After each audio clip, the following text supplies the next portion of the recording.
Welcome back to our channel's Warriors. We are still growing. If you haven't had every veteran smash that subscribe button, go and have them smash it right now. First and foremost, let me give a shout out to all the patrons. I love you. You're the heartbeat of this channel. You're the only thing keeping this going.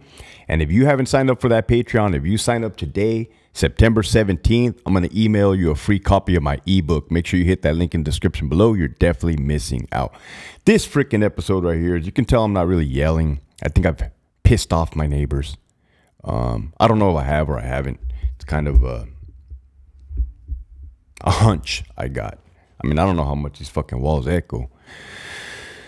But I'm going to do a change of pace today because, quite frankly, I can. And, you know, my whole life wasn't being a correctional peace officer, right? There's a little bit more to me than that, okay? The month of September, you want to talk about triggers, trauma. For some reason, just subconsciously, I feel a little weird in September, okay? You have September 10, 2004, where my good friend, brother, our platoon medic, Edgar Daclon, was killed in Balad, Iraq, while we were out on a patrol. Happens to fall on my mom's birthday. September 27, what is that? 17 days later. Sergeant First Class Joselito Villanueva was out on patrol. He was a 9th Engineer Platoon, Red Platoon. And he got shot in the throat in an ambush. I was QRF at the time, Quick Reaction Force. We hear that Red Platoon is in contact. So I remember telling the sergeant, let's go, let's go, let's go, right? I kind of always had to be there in the middle, in the mix. Feeling helpless, you know, hearing the radio calls on the radio. When we finally get out there, Balad, Iraq was agricultural. So I want you to think fields, grapevines, orchards, date trees. I see him loading a body into a body bag, right? I was kind of at a distance, but I could see it was a body and it was a body bag. And I remember telling myself, oh, let that be ING. Let that be an Iraqi National Guard, right? Let that. And shortly afterwards, you hear it over the radio. Be advised, Red 7 is KIA.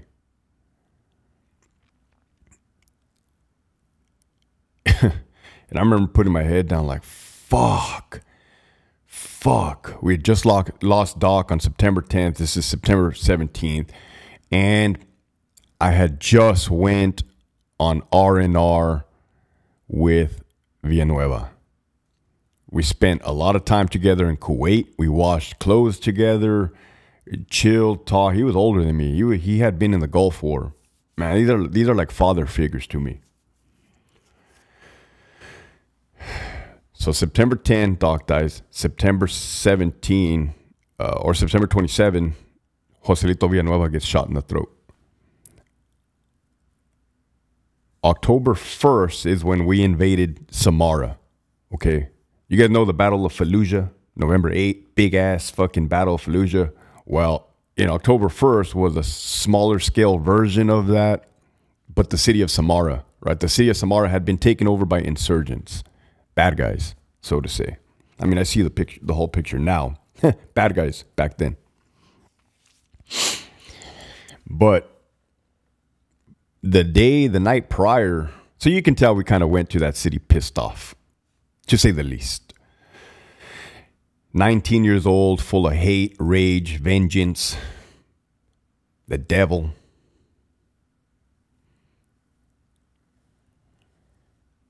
The night prior, we had a briefing with the lieutenant. And he was a ranger. He was a tanker. He was new to our platoon. The reason he was new to our platoon was because, that was our platoon leader, was because the patrol that my friend got killed in, our lieutenant also got wounded. He took shrapnel to the bottom of the foot, and I seen it. Looked like, his boot, the bottom of the boot looked like ground beef. So they had to replace the lieutenant, right? Which was this guy. Good dude. Always eager to get into the fight, though, which we were not cool with because we had already had our fair share of BS. And prior to invading Samara, they had always told us, you're going to go, you're going to go, you're going to go, and then stand us down. So it kind of rev you up, stand you down. Well, the lieutenant said, hey, you guys are going. We're not standing down. You guys are going tomorrow fucking morning. Meet in our little lieutenant's conference office. So we're in there going around the room, right? Hey, anybody got any questions? I raise my hand. I say, hey, sir, is there going to be people going about their business? Pumping gas, grocery shopping. And he looked at me and he said, the lieutenant colonel wants you to burn that city to the ground. They had enough time to get the fuck out of there. We have zero collateral damage. I'm like, roger that, sir. He said, every car that you see, blow it up. It can be a car bomb, VBIED, AT-4, Javelin, 203, grenade, whatever you need to do, blow that motherfucker up. Roger that.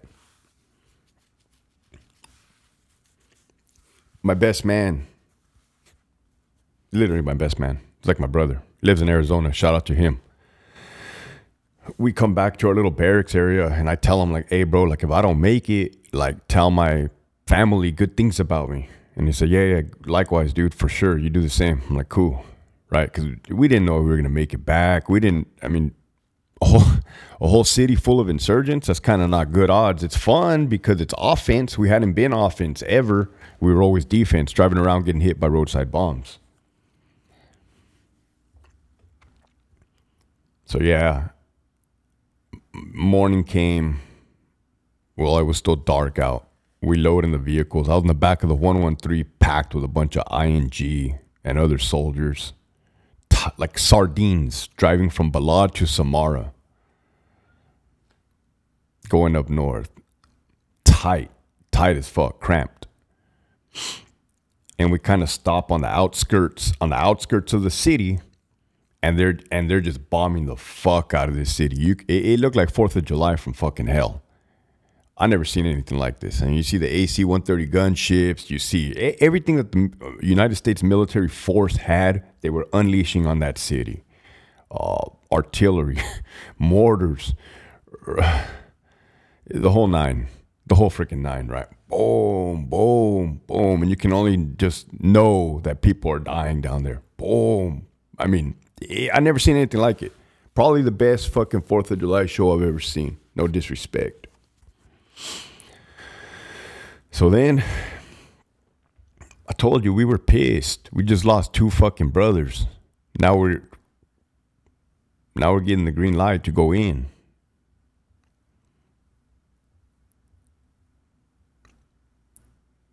So we start pushing forward. I'm sitting in the back of the 113. There's a hatch. For you who don't know what a 113 is, it's the old school Vietnam armor personnel carriers, APCs. You have a little driver that sticks his little head out the fucking little hatch. And you got the gunner and then the back where the dismounts sit. We were dismounted. Grunts. And I tell my driver, hey, Hill, how close are we to the city? And he said, he kind of had a squeaky voice. He's like, we're right up on it. And I stand up in the back of the hatch and it's open. And I look, holy shit, man. We were literally right up on the city. I mean, I could probably throw a rock. Definitely throw a hand grenade. I could probably throw a rock and hit the first fucking house, right? The first building. Like we were fucking close. And I'm looking, and then everything just opened up.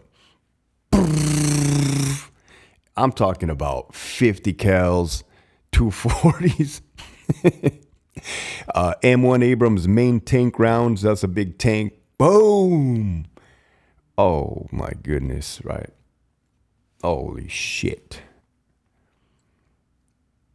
That was my first sense of, so to say, combat.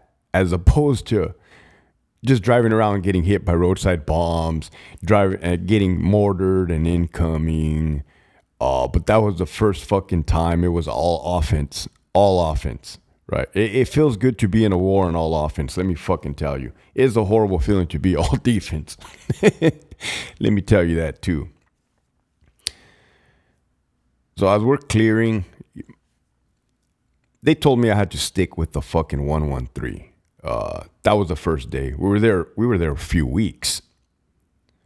Or that was the beginning, first half of the day. Right. After that, I dismounted and then kicking in doors, fucking thousands. I told you guys I've kicked in. I don't know if I told you, but I've kicked in thousands of doors in my life. You're probably thinking, nah, Hector, that's not possible to kick in 1,000 doors. Holy fuck. We kicked in a lot of fucking doors, let me tell you. At least a few hundred in Samara alone. I was in fucking Iraq for 13 months.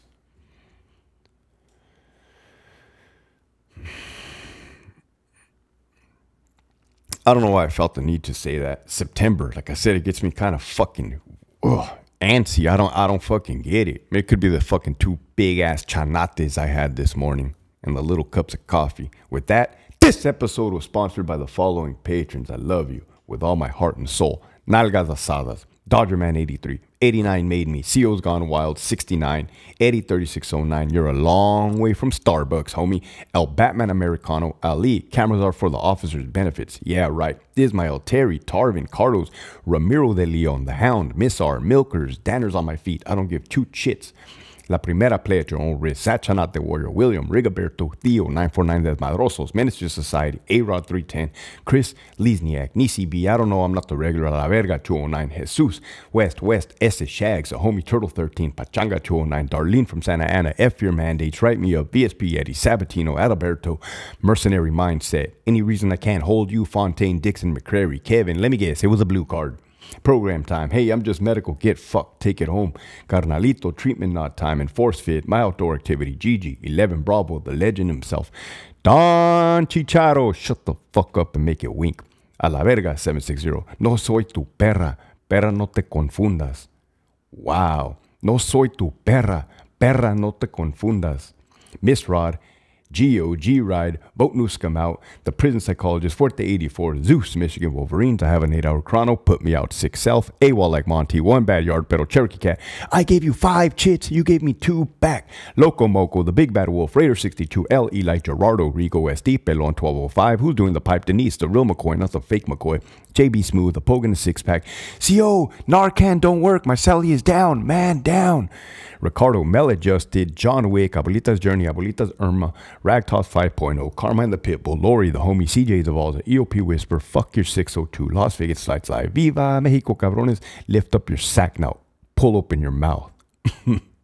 Lockdown 5, La Reina, Winston, Tony, El Skid, the OG, Hobie Cat, Lead with Love, Albert 12, Soul Stars, Motorcycle Club, support your movement. Shout out to Soul Stars Motorcycle Club. J.I., Claudia Esquiel, Big Bad 48, Nova, Linda, the retired CEO, Marius, Robert, Chevelle 66, Hey Girl, pop me up so I can give you OJT, Central Controller, the code one in my pants, and the homie Rags. If you have not already signed up for that Patreon, make sure you hit that link in the description below. You're definitely missing out. I love you. Keep pushing forward.